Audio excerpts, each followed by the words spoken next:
السلام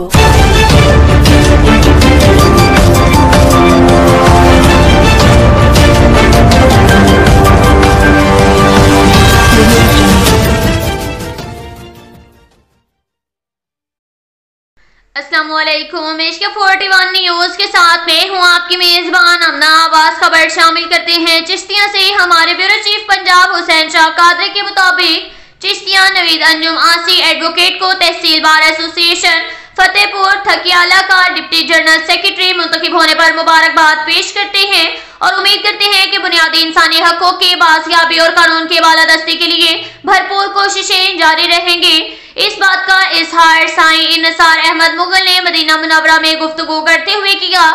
فلاحی اور سماجی شخصیت سفیر امن سائیں نثار احمد مغل نے کہا، انسانیت کی خدمت کا جذبہ ہر کسی کو نصیب نہیں ہوتا۔ ہم مدینہ منورہ میں کوشش کرتے ہیں آقا کریم صلی اللہ علیہ وآلہ وسلم کے روضہ پر حاضری دینے والوں کی خدمت میں مصروف رہیں تاکہ انسانیت کی خدمت کر کے اللہ کی رضا حاصل ہو سکے۔ سفیر امن سائیں نثار احمد مغل نے کہا، نوید انجم آسی ایڈوکیٹ غریب مستحق لوگوں کو فری قانونی امداد مہیا کرتے ہیں۔ ان کا مقصد غریب اور مستحق لوگوں کو فری قانونی امداد مہیا کرنا ہے تاکہ غریب اور مستحق لوگ بھی زندگی کی خوشیاں حاصل کر سکیں۔ اب تک کے لیے اتنا ہی کافی ہے۔ ملتے ہیں اگلے بلیٹن میں، ہمارے ساتھ رہیے گا۔ اللہ حافظ۔